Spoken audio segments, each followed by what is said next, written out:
Hello. Next हम ले रहे हैं यहाँ पर अगला जो इन्फेक्शियस डिजीज है जो कि आपकी लीथल होती है, यानी कि आपकी जो है इसकी वजह से मृत्यु भी हो सकती है, जानलेवा जो कहलाती है। ठीक है, इसमें जो एक है आपका यहाँ पर एड्स। ठीक है, एड्स जिसका फुल फॉर्म जो है ये भी आपके लिए क्वेश्चन बनता है, एक्वायर्ड इम्यूनो डेफिशिएंसी सिंड्रोम। ठीक है, अभी यहाँ सिंड्रोम जो बोला गया है टर्म का मतलब क्या है, बहुत सारे सिम्टम्स जो कि क्या मतलब होते हैं आपके, यानी कि जो पेशेंट जो आपको बोल रहा बुखार है, ठीक है, सर्दी हो गई है, सांस लेने में तकलीफ हो रही है, देखने में तकलीफ, ये सारे के सारे क्या है सिम्टम्स हैं। ठीक है, तो ऐसे बहुत सारे अलग अलग ऑर्गन यहाँ पर क्या होते हैं इन्वॉल्व होते हैं, जिसकी वजह से आपको अलग अलग सिम्टम्स दिखाई देते हैं, और ये सारे के सारे जो सिम्टम्स एक साथ एक डिजीज में दिखाई देते हैं तो इसको क्या बोला जाता है, सिंड्रोम बोला जाता है। ठीक, दूसरा ये कैसा है आपका एक्वायर्ड इम्यूनो डेफिशिएंसी। ठीक है, तो यहाँ इम्यूनो डेफिशिएंसी मतलब क्या होता है, इम्यून सिस्टम जो है क्या हो जाता है आपका यहाँ पर धीरे धीरे वीक होने लगता है। ठीक है, वीक यानी कि यहाँ पर जो है आपका शरीर में जो प्रतिरोधक क्षमता करने वाले जो सेल है वो क्या होने लगते हैं, धीरे धीरे मरने लगते हैं। चूंकि ये बाहर से आया हुआ है इसलिए कैसा है, ये एक्वायर्ड है। ठीक है, तो इसका नाम क्या हुआ, एक्वायर्ड इम्यूनो डेफिशिएंसी सिंड्रोम। इस कंडीशन में इम्यून सिस्टम जो है बहुत ज्यादा क्या हो जाता है, डिक्रीज हो जाता है। अब ये इम्यून सिस्टम जो हमने क्या किया पूरे लाइफ टाइम में, आपने क्या किया था, इसको एक्वायर किया था ना, बचपन से आप हेल्दी फूड खा रहे हैं, अपनी इम्यूनिटी बढ़ा रहे हैं, जिससे क्या हो जाए डिजीज कम हो जाए। ठीक, जैसे अभी भी आपको बोला था काढ़ा अगर पीजिए, कोरोना हो रहा है तो क्या कीजिए आप अपना इम्यून सिस्टम बढ़ाइए, जिससे क्या हो जाए नेचुरली बॉडी इसके अगेंस्ट में लड़ाई कर सके। लेकिन एड्स ऐसी कंडीशन है जहां पर क्या होता है, बॉडी के जो लड़ने वाली जो कोशिकाएं होती है वो क्या होती है यहाँ पर उसी के ऊपर में ही क्या करता है, ये वायरस जो है ये क्या करता है, अफेक्ट करता है और उसको क्या करता है, धीरे धीरे डिस्ट्रॉय कर देता है। ठीक है, ये जो है ये कैसी डिजीज है, it is not an congenital disease, यानी ये बचपन से नहीं होती है। बचपन से इन द सेंस की अगर हम बात कर रहे हैं, पेरेंट से आपका जो है अगले पीढ़ी में जो पीढ़ी दर पीढ़ी जो है ये नहीं आएगी। ठीक, पीढ़ी दर पीढ़ी मतलब कहने का यहां पर है जेनेटिकली रिलेटेड नहीं है। अभी माँ से बच्चे, अगर माँ इन्फेक्टेड है तो बच्चे को तो वायरस क्या होता है आपका चला जाता है। ठीक, तो वह हम उसको कंजेनाइटल नहीं बोलेंगे। कंजेनाइटल डिजीज क्या कहलाती है, यानी वह डिजीज जो क्या हो रही है आपकी हर पीढ़ी में एक के बाद एक जीन में डिफेक्ट होने के कारण जाती है। ठीक है, यहां पर जेनेटिक डिफेक्ट नहीं हो रहा है, ये वायरस की वजह से हो रहा है, इसीलिए क्या है ये आपका कंजेनाइटल डिजीज नहीं कहलाता है। ठीक है, वर्ल्ड की अगर बात करेंगे तो सबसे पहला केस जो है 1981 में कॉन्गो में, ठीक है, साउथ अफ्रीका का जगह है, वहां पर रिपोर्ट किया गया था। और पिछले 25 सालों में अगर हम बात करेंगे तो ये लगभग बहुत तेजी से वर्ल्ड में फैला है और लगभग 25 मिलियन यानी 25 लाख लोगों के करीब क्या हो गए हैं, इस बीमारी की वजह से मर गए। इंडिया अकेले की बात की जाए तो यहां पर सबसे पहला केस जो है कब पता लगाया गया था, तो 1986 में। पता लगाने वाली डॉक्टर थी डॉक्टर सुनीति, ठीक है, और उसकी स्टूडेंट जो थी वो दोनों निर्मला जी, उन दोनों ने क्या किया था, इसके सबसे पहले खोज की थी किसके अंदर में, तो चेन्नई में, तमिलनाडु, जहां पर कुछ आपकी प्रोस्टिट्यूट्स, ठीक है, सेक्स वर्कर जो रहती हैं उनके अंदर में क्या था, उन्होंने उनका ब्लड सैंपल लिया और उसमें पाया कि ये क्या है आपका HIV पॉजिटिव है। HIV यहां पर अगर हम बात करेंगे तो human immuno deficiency virus HIV। ठीक है, तो ये पॉजिटिव एजेंट की अगर हम बात करेंगे तो क्या होता है, यही आपका HIV वायरस होता है, जो कि कैसा है आपका यहाँ पर रिट्रो वायरस। कैसा है, रिट्रो वायरस। ठीक है, तो रिट्रो वायरस इसी का नाम जो है आप यहां पर लिख सकते हैं HIV यानी ह्यूमन इम्यूनो डेफिशिएंसी वायरस। ठीक है, अभी रिट्रो मतलब क्या होता है, यहाँ पर इन वायरस के अंदर में जो है आपका जेनेटिक मटेरियल क्या होता है, RNA होता है। ठीक है, और ये RNA जो है क्या होता है आपका, RNA पूरी चारों साइड से प्रोटीन कोट से क्या रहता है, कवर्ड रहता है। जब ये वायरस आपका किसी नॉर्मल सेल के अंदर जाता है तो ये क्या करता है, रिवर्स ट्रांसक्रिप्टेज एंजाइम की मदद से वापस क्या बनाएगा, DNA, और फिर ये DNA क्या करता है आपका होस्ट DNA, यानी जिस सेल के अंदर में इसने क्या किया है, इन्फेक्शन किया है, उसी सेल के DNA से मिलता है और मिलके क्या करेगा, वहां से लगातार इसी RNA जीनोम को क्या करता है, ट्रांसक्रिप्ट करवाता है। ठीक है, अभी वहां पर जो होगा क्या होगा आपका, यहाँ पर ट्रांसक्रिप्शन से वापस RNA बनता जाएगा बनता जाएगा बनता जाएगा और ये अपनी संख्या क्या करेगा, बढ़ाने लगेगा। ठीक, तो हमारे लिए क्वेश्चन जो है वो क्या है कि कौन सा एजेंट है, तो HIV जो है ये कॉज करता है, रिट्रो वायरस है जिसके अंदर में RNA वायरस कहलाता है। ठीक है, पॉजिटिव फैक्टर्स की अगर हम बात करेंगे तो यहाँ पर मेन 4 फैक्टर्स जो हैं बहुत बार सुन चुके होंगे आप लोग और जानते भी होंगे।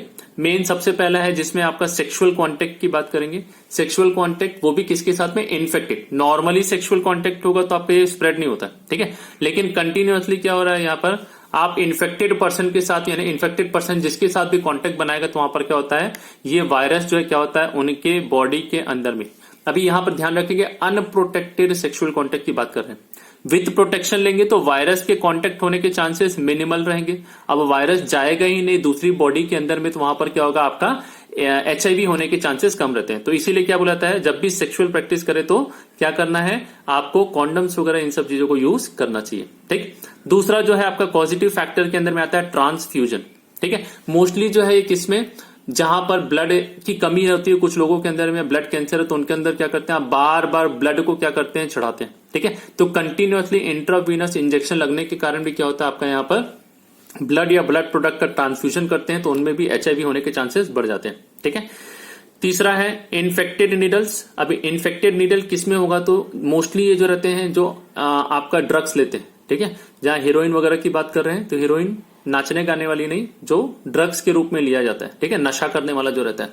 तो ये क्या करते हैं, इनको इंजेक्शन ये क्या करते हैं, आपस में एक ने लगाया फिर दूसरे ने उसका इंजेक्शन लगाया फिर तीसरे ने, तो ये कॉमन क्या करते हैं, निडल को पियर्स करते जाते हैं।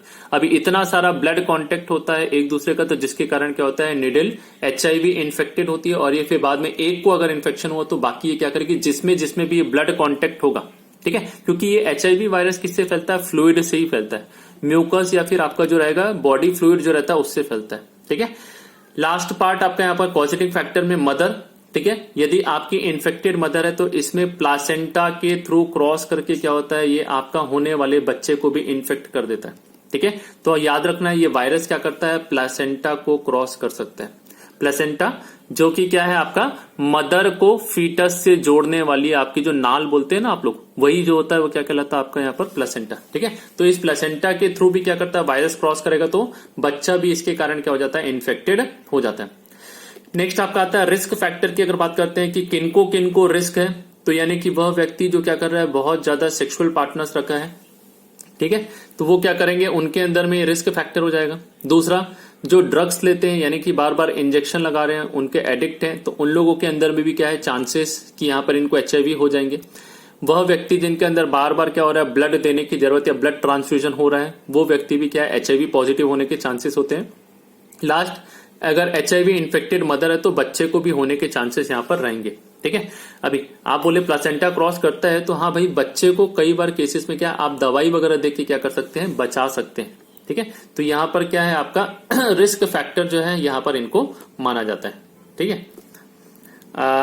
नेक्स्ट पार्ट आपका यहाँ पर स्प्रेड की अगर हम बात करते हैं तो ये स्प्रेड कैसे होता है, तो ये बॉडी फ्लूइड के द्वारा ही हमने बात किया ना, ये कैसे होता है, सिर्फ शरीर के जितने भी फ्लूइड है, फ्लूइड में भी मेनली जो है आपका क्या है, ब्लड रिलेटेड फ्लूइड, ठीक है। अब इस सलाइवा जो है ये भी क्या है, मुंह से लार जो निकल रही थी ये भी फ्लूइड है, लेकिन सलाइवा से क्या होता है आपका, ये कभी भी नहीं फैलता है, ठीक है। तो शरीर से निकलने वाला म्यूकस यानी श्लेष्मा जो रहता है वो, और साथ में बॉडी फ्लूइड में ब्लड वगैरह लिम्फ वगैरह जो रहता है, इनके अंदर ये वायरस पाए जाते हैं और इसी के थ्रू क्या करता है, ये वायरस आपका स्प्रेड होता है, ठीक है। फिजिकल कॉन्टेक्ट आप छुएंगे, उनके साथ बैठ रहे, खा रहे, पी रहे हैं, तो ये कभी भी नहीं फैलेगा। तो ऐसे लोगों के साथ हमें क्या है, उनके साथ थोड़ी सांत्वना रखनी चाहिए, उनके साथ बैठना चाहिए। वैसे ही वो मेंटली बहुत क्या हो जाते हैं, आपके ट्रॉमा रहता है, ठीक है, यानी डिप्रेशन में तो चले जाता है, HIV हो गया तो अब मरने वाले, तो आप उनको सहानुभूति तो दे ही सकते हैं, उनसे दूरी बनाने की जरूरत नहीं है। अगला टर्म है यहाँ पर विंडो पीरियड। विंडो पीरियड मतलब क्या होता है, जब वायरस पहली बार इन्फेक्शन हुआ, मान लीजिए अभी आज के दिन किसी ने इंजेक्शन लगाया, उसमें HIV वायरस था, तो आज के दिन क्या हुआ, आप HIV पॉजिटिव जो है आपका इन्फेक्शन चालू हो गया, ठीक। अभी इन्फेक्शन हुआ है, लेकिन इन्फेक्शन होने के बाद तुरंत आपके अंदर आप बोले कि कल से मेरे को HIV के सारे सिम्टम्स दिखाई देंगे, यानी बुखार वगैरह हो गया है, ठंडी लग रही है, कैंसर जैसे सिम्टम्स दिखाई दे रहे हैं, तो ऐसा कुछ होगा क्या, नहीं। तो इन्फेक्शन होने के बाद वायरस को रेप्लिकेट करके अपनी संख्या बढ़ाने के लिए समय लगता है, ठीक है। अभी ये समय जो है आपका कुछ महीनों से लेके 5 से 10 साल तक कुछ भी हो सकता है। तो इन्फेक्शन होने से लेके पहली बार जब आपके शरीर में कोई भी सिम्टम दिखाई दे, इस टाइम पीरियड को क्या बुलाता है, विंडो पीरियड बुलाता है, ठीक। इस समय तक क्या है, आपका एसिम्टोमेटिक रहेगा। इस समय तक कई बार क्या होता है आपका यहाँ पर अगर आप HIV टेस्ट भी कराते हैं ब्लड में तो कई बार नेगेटिव आता है, क्योंकि क्या होता है इसके अगेंस्ट में एंटीबॉडीज वगैरह नहीं बने, ठीक है। या एलिजा टेस्ट वगैरह कराएंगे तो आपको ये कैसा आएगा, नेगेटिव भी आ सकता है। तो जब तक अप्रोप्रिएट शरीर में आपका जो है एंटीबॉडीज नहीं बनेंगे तो आपके जो टेस्ट रहता है वो कैसा आता है, नेगेटिव आता है, ठीक है।